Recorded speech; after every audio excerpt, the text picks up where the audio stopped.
Bhojpuri संगनी channel में आप सबके हार्दिक स्वागत बा। कहवा बीताई सारी रतिया हो, सची बोल सजनावा।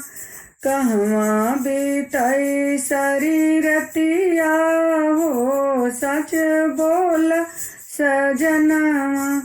बोल सजनवा सच बोल सजनवा, बोल सजनवा सच बोल सजनवा।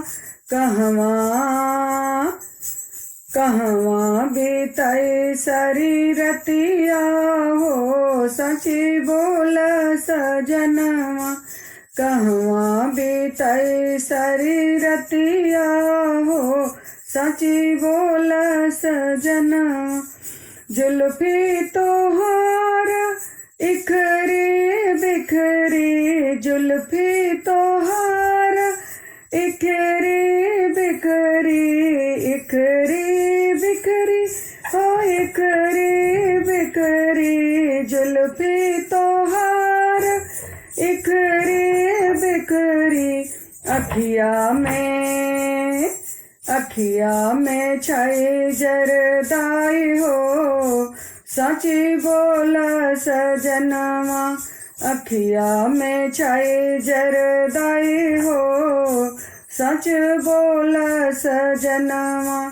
कहवा बीताई सारी रतिया हो, सची बोल सजनवा। कहवा बीताई सारी रतिया हो, सची बोल सजनवा। जाली का कुर्ता पसीना से भीजा, जाली का कुर्ता पसीना से भीजल, पसीना से भीजल, पसीना से भीजल। जाली का कुर्ता पसीना से भीजल। सिनवा धड़ा धड़ होई हो, सची बोल सजनवा। सिनवा धड़ा धड़ होई हो, सची बोल सजनवा। कहवा बीताई सारी रतिया हो, सच बोल सजनवा।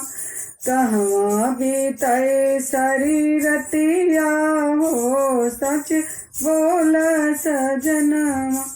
पैंट तुहरी ढीली ढाली, पैंट तुहरी ढीली ढाली, ढीली ढाली हो ढीली ढाली। पैंट तुहरी ढीली ढाली। चाल भइल मस्तानी हो, सच बोल सजनवा। चाल भइल मस्तानी हो, सच बोल सजनवा।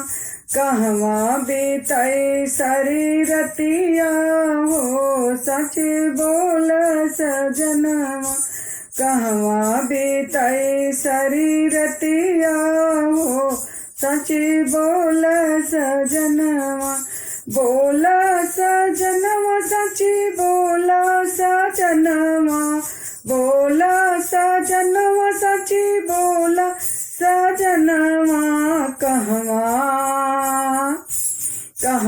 बीताई सारी रतिया हो, सची बोल सजनवा। कहवा बीताई सारी रतिया हो, सची बोल सजनवा।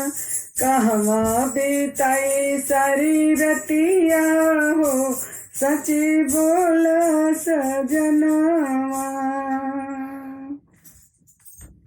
आप सबके ई कहरवा कैसा लगा? अगर निक लगा तो सब्सक्राइब शेयर जरूर करी। धन्यवाद।